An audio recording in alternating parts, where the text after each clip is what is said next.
Good evening, everybody, and welcome to the LFC transfer room. The international break enters its final days. England are, of course, playing today, but we don't care about that. We're Scouse, not English.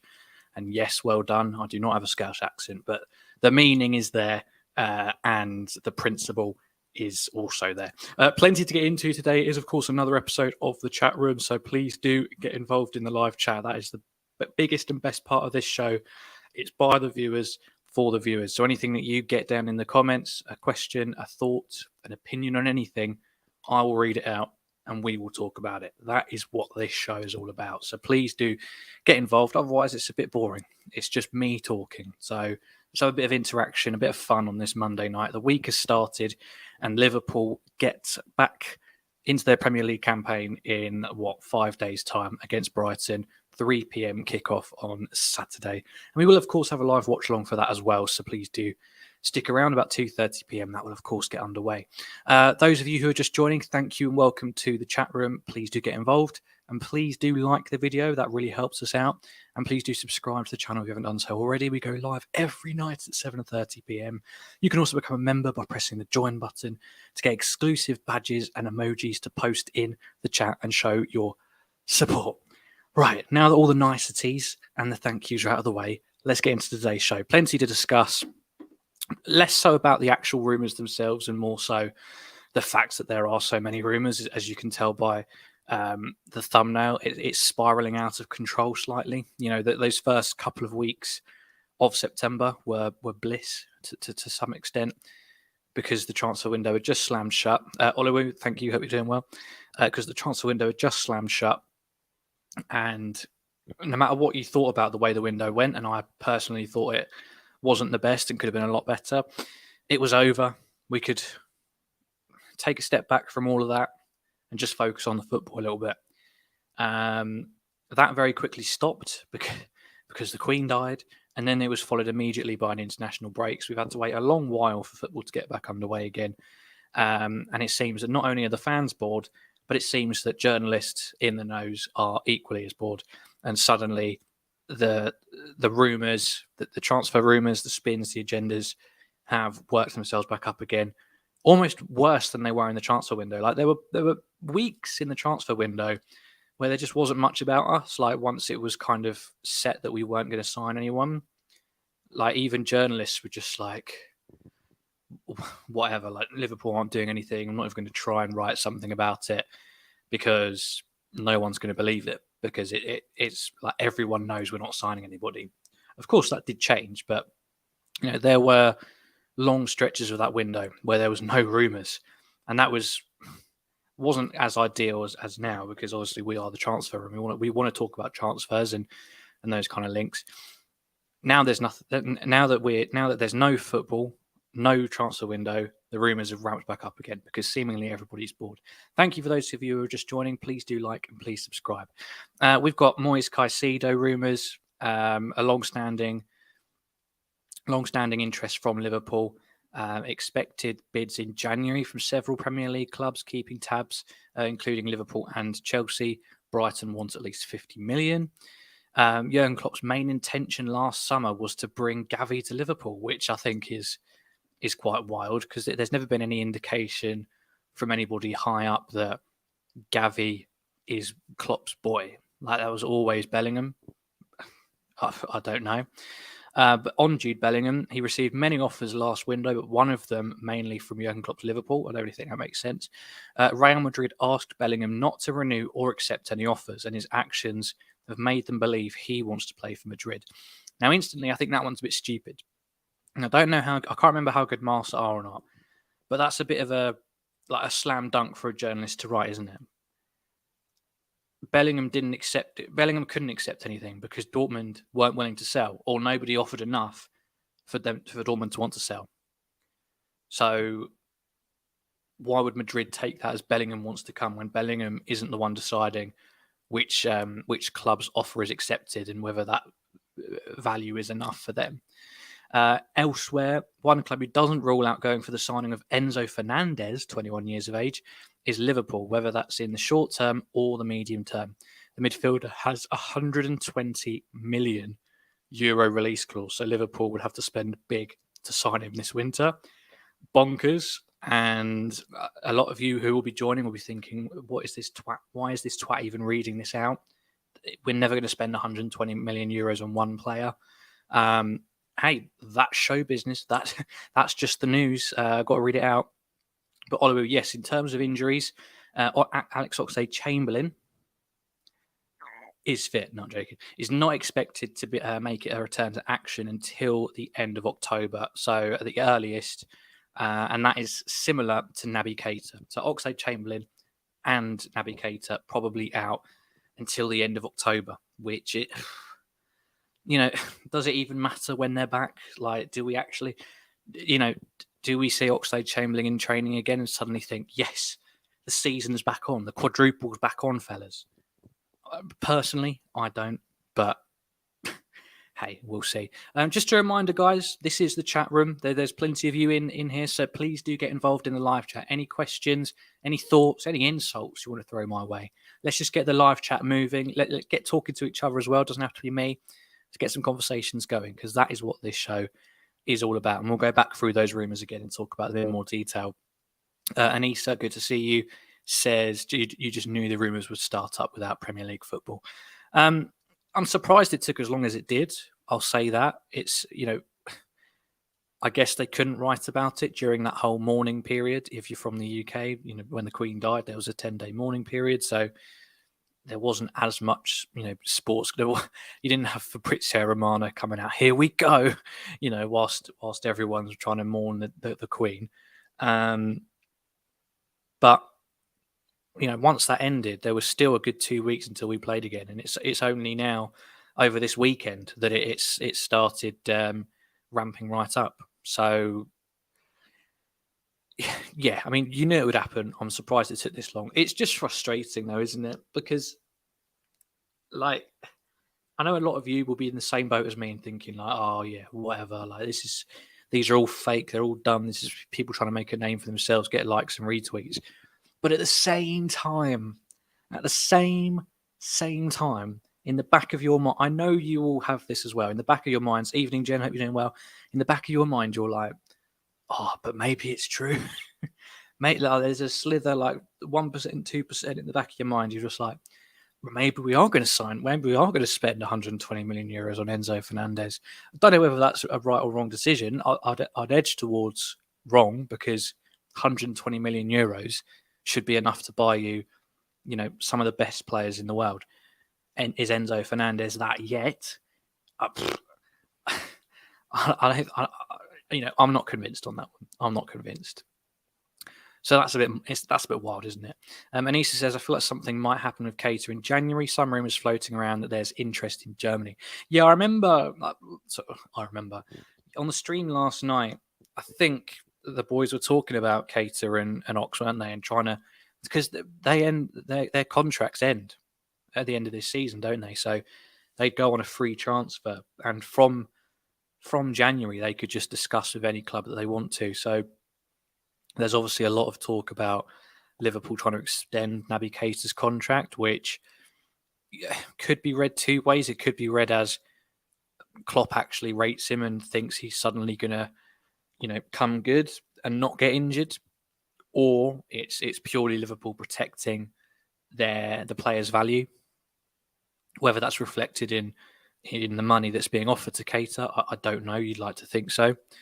But the boys were talking about actually trying to get a deal for them done in the January transfer window, which I'm not against. I mean, Naby Keita's last season, he comes back fit at the end of October. What is 10, 15 million? Because that's all that we would get. That's what they were saying. That's all that we'd get for him. What is that for Liverpool? Like, that's not going to suddenly. It's not like FSG is sat there going, "Oh, we'd love to get you Bellingham. We're £10 million short, though. You got to find that somewhere in this squad." They're either going to buy him or they're not. Like, that's a different discussion. They're either going to get him or they're not, and a lot of people are going to be very, very, very angry about it because of how long it's taken for that decision to be made. They're not sat there thinking, well, we just need an extra 10 million, and Julian Ward's going, I've got just the player for that. Naby Keita, We'll get about 10, 15 million for him, and then we can go out and buy Jude Bellingham. So you're faced with, do you want 10 million pounds, which for me or you is obviously so stupid. It's obviously a life-changing amount of money. Don't know why I brought that up, but it doesn't really it doesn't benefit us in many ways. It doesn't personally benefit me or you, and in the grand scheme of the club, it's pennies, and that's horrible to say because of everything that's going on in the world. But 10 million pounds to Liverpool Football Club and FSG, even though you could consider them cheapskates, is pennies. So do you want that and to lose a player from the books for the second half of a very important season? Or do you just keep him? Just keep him, let him go at the end of his contract, and just hope, if Keita gets a goal in the second half of the season, then that's already benefiting us, isn't it? Am I wrong? Am I wrong there? I mean, some people may say sell them, and I think that's fair enough. But £10 million doesn't do much for us, does it? So if he scores a goal in the second half of the season, or if he wins us a game, or clears a ball off the line in a crucial 1-1 game, gets us the win or whatever, 3 more points in the bag as opposed to 1, or 1 as opposed to 0, and that does whatever our season descends into, gets us closer to City, gets us comfortably second, gets us into top 4, then that's already worthwhile keeping him for. Obviously we can't predict the future, but I just don't feel like selling Keita in January is going to alter anything for us in the second half of the season. So why not just keep him just in case? Does that make sense? Taylor, hope you're doing well, mate. Yeah, I hope that makes sense. I hope I'm not talking out of my arse on that one. But yeah, please do get involved in the live chat, by the way, guys. Get your questions and thoughts in on, the stuff I've just been saying and what have you. Please do like and subscribe as well. That's very important around these here parts. Oxlade chimed in as well, not expected back until the end of January. End of October, should I say, sorry. And this Jude Bellingham stuff as well, it feels like... Philip Bidwell says, to be honest, can you see Keita doing any of that if we keep him? Well, he definitely can't if you sell him. That's what I mean. Like, what is the point of selling? What is the outcome of selling him in January? Is you get £10 million extra. Are we going to sign a midfielder in January? Unlikely. Are we actually going to sign one because we raised £10 million from the signing of Keita? I could be wrong, but I don't think so. So all you've got is £10 million, which again, not very helpful in the grand scheme of things. And you're a player down on an already depleted squad. So if we go out and sign a midfielder in January, then fine. Yes, just sell Keita if you want. But if that's not what you're going to do, and it doesn't depend on a Keita deal, then keep it. I don't see the harm in it. It's not coming out of our wages. It's not coming out of our pockets, is it? And then he goes at the end of the season, and that's it. For better or worse. But on Jude Bellingham, I want to move on to Jude Bellingham now. Please do like and subscribe, guys. Very important that you do that. The story is, and I'll go back over it again.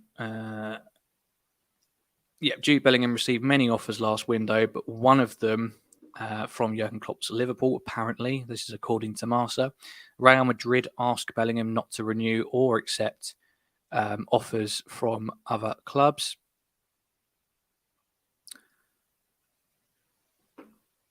That's annoying. And his actions have made them believe he wants to play for Madrid. So I did point this out at the start of the stream, but we'll come back to it. So I feel like it's, even though it's Bellingham and it does get quite tiring, that is, why we're all here and what we're all hoping for in the summer, isn't it? Jude will only convince me if he's good. Will convince me if he's good defensively and can shoot from range. I mean, alongside if he can take free kicks. Interesting.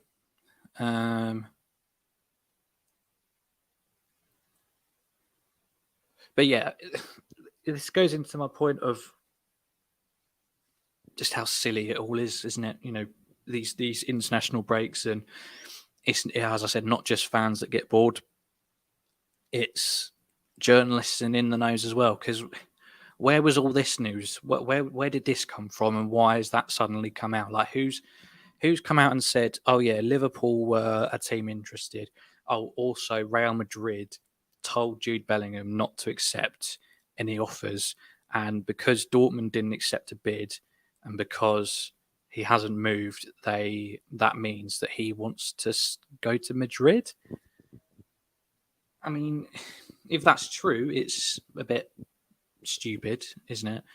If it's not true, well, I can believe it ain't true, because it makes no sense, does it? When you think about it, it makes zero sense. I'm a little bit sleepy here, actually. To be fair, Jen says I would take Jude tomorrow, or so would I. And they were saying as well the 150 million euros tag was incorrect.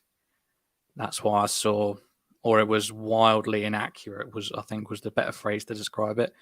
So we don't have to pay that much for him, or maybe we have to pay more for him. I don't know. Moise Caicedo. So I think that's someone who we're quite interested in. So the interest is long-standing, interesting, so we only seem to find out about it in the summer. Offers are expected in January, with several Premier League clubs keeping tabs on the situation, apparently including Liverpool and Chelsea.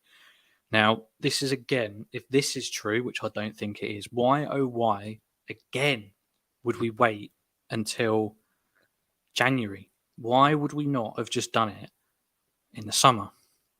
In the summer, teams are a bit more open to this kind of thing. You can get them you can negotiate over a long period of time. You can sort things out, and teams know they have time to correct anything. If there's any outgoings, they can buy some more. They can buy another player. They can buy a replacement. You get to January, players are embedded in their teams. Teams are going for important parts of the season.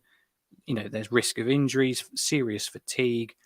It's a shorter window, less time for negotiation, less time to replace people, much higher transfer fees, and a lot more panicking. So this was a point that we were making the other day. I can't remember what it was about, but this is meant to be a world-class recruitment team and a world-class, analyst team. And we're making decisions that I can't think of what the positives are. Like, what is the positive of leaving Caicedo, who's impressed a lot and is now, playing so well at Brighton? What's the point of him letting accrue even more value to then get it bumped up even higher in January, when we could have just done this move 3 months ago? That just leads me to believe that this story isn't true, and that we're actually not interested in him, or we're prepared to wait until the summer because we think there's a deal there to be done. Why would we wait till January? There was something about, it was another player, wasn't it? I can't remember who it was. But again, it just makes no sense why we wouldn't have done it in the summer just gone for a guaranteed lesser fee. There is a dog barking, so I do apologise. Dan, hope you're doing well.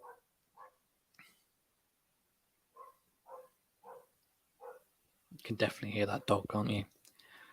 So according to Marza, Madrid told you to wait for them to come back. Yes, we've gone over that story already, but I doubt it. I don't. Well, that's why it's either true and whoever said it is an idiot, because what does Bellingham have to do with Dortmund accepting a deal for him? Like, he can't. If Dortmund accepted a deal for Liverpool, does Real Madrid actually think that he would say no because he's going to hold out for Madrid next year? I don't think so. Jen says, Daniel, we're getting Jude end of. That's always the Jen spirit. Philip said, I heard that Bellingham's willing to stay at Dortmund for a further 12 months after this season. So I wonder where that takes his contract to then. If that's 2 years left after that period, I wouldn't be surprised, because at the end of the day, as much as we want him and as much as most teams in Europe want him, what's the rush?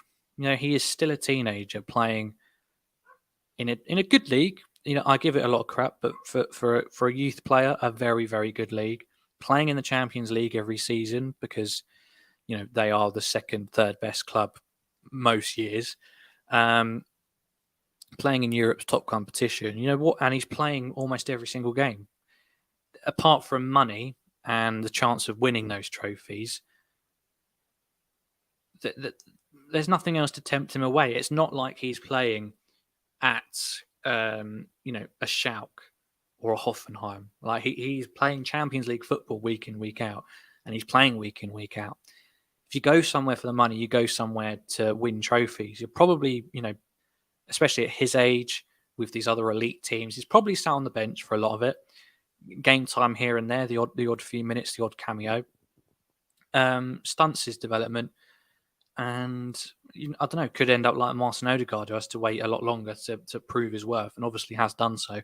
That was a bad example, but like other players who've had that potential, made a big money move, and then they're not getting the rate of growth that they need to succeed, and suddenly they're not that young wonder kid anymore, and they're left out. Oluwu says we should give Dortmund Jones and Morton on loan next summer. Would they take him? I don't know. Dan says I watched Mykhailo Mudryk on highlights of a recent game, and wow, he reminds me of a young Salah or Mane, even Coutinho. So good. We will have a player analysis video of Mykhailo Mudryk coming soon, so please do stay tuned for that, everybody. I know you all like the player analysis videos quite a bit. But going back to this one, would they want Curtis Jones? Would they want Tyler Morton? I don't know. I think when they delve into the English market, they're only looking for the best. And as much as I love Curtis Jones, and as much as I love Tyler Morton, I don't think they're that next reincarnation, of all those wonder kids that Dortmund are esteemed for signing. I don't think either of them have the ceiling that even like a Reina has. Certainly a Bellingham, even that striker, I forget what his name is. They just don't. They're not the right profile. Not the right profile for Dortmund. So I don't know. Give them Cater and Ox, no buyback clause. I love how you had to say that as if we probably would put a buyback clause in. That's quite funny. Add Milnerson and Gomez. We can't just give them all of our players. We have got to have a squad, guys. Let's be a little bit fair, eh? This other one, which took me by surprise a little bit, was also from Marca. Jurgen Klopp's main intention was to bring Gavi to Anfield. Now, we know that there was interest, and we know that there was potentially deals to do.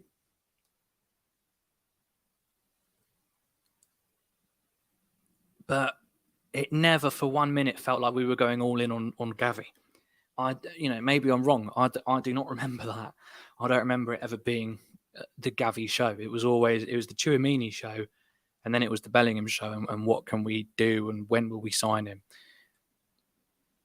Now, Gavi, I believe, has or is still very close to signing a new deal at Barcelona. So any hopes of that are pretty much dead and buried now anyway. And he always felt to me like he was a Barcelona boy through and through. This is the same reason that I don't think we'd ever sign Bukayo Saka from Arsenal. Just he feels like he's an Arsenal player. And I don't know whether he'd go to a rival, not or so soon. I don't know. Isn't Gavi a La Masia product, and hasn't he signed a contract with $1 billion release clause? Yes and yes, although I wouldn't pay too much attention to the release clause because it's just a Spanish footballing law in some capacity that players have to have release clauses. So the way around it is just to give them €1 billion one. It doesn't mean that there's still offers you can make that would allow them to part ways. And obviously, nobody's paying €1 billion, are they? But yeah, about the rumor itself, it's more rubbish, isn't it? I'm not a fan. Gavi signed a new deal earlier this month, according to Fabrizio. Yeah, exactly. So even if there wasn't an ounce of truth, there isn't anymore. It's not happening, and I think we can just get off the Gavi train, leave him in the past with, Clint Dempsey, Conor Plianka, some of the other ones that we never got, and Yarmolenko as well. We were going to get him at one point, weren't we? Leave him in the past. And I'm not comparing him to those players, but I'm just saying it's not happening. It's done. Let's leave that rumour in 2022. Let's not bring it into the new year. What was that PK and Gavi's mum story, though? I did not see that, and I'm already very curious about what it is. So please do let me know what that is. For anybody who is new or hasn't done so yet, please do like and subscribe. We are going live every night tonight, this week at 7:30 p.m. to discuss everything, not just me, lots of other people as well. So please do stick around for that. We will, of course, be back with watch-alongs again at last on Saturday, 3 p.m. kickoffs. We'll be live from about 2:30 for that one match reaction, match build-up, and the watch-along itself, followed by post-match. And then we get back into the swing of things up until the World Cup, which I'm not looking forward to at all. Excuse me. So this is the absolute number one place to be if you are a Liverpool or even a football supporter. So please do like, please subscribe. And if you've got a little bit of spare change, which I don't expect many of you to because of the world we live in, do consider becoming a member as well for exclusive badges and stickers that you can use in the live chat to show your support of the team. What do you think of FIFA adding Lil Baby to the World Cup songs? I haven't actually looked at the playlist yet. It comes out on like Tuesday, doesn't it? I can't believe it. And I haven't even pre-ordered it, so I might just wait till it comes out. But I haven't got the FIFA fever this year. I'm getting old. PK cheated on Shakira, and there were rumours that it was with Gavi's mum. Everyone knows now it's a fake. Oh, that's a shame. They should have just left that. That'd have been hilarious. Bloody hell. I mean, he took an L, PK, didn't he? I mean, I know Shakira is probably going to jail for tax evasion or whatever it was, but cheating on Shakira, like, there's very few people who would make that worthwhile. Not that it ever is. I'm not sending the wrong message out, but really, I don't know. But it's interesting. Jen says World Cup waste of time. It's gonna be a long month. I'm telling you, that World Cup. I want Kubo from Madrid as Salah's backup. Well, there is that Mudryk person. We spoke about him last week, and he's come up a few more times in articles and papers and what have you, and on the Twitter sphere. So we will do some player analysis. We can look at that Kubo as well, if you would like. But as far as I know, not any rumours necessarily linking us to that player. So sorry to disappoint you on that one. I think we'll keep this one a relatively short show because I know there's football on. England are playing. Most other countries are playing as well. It's international football.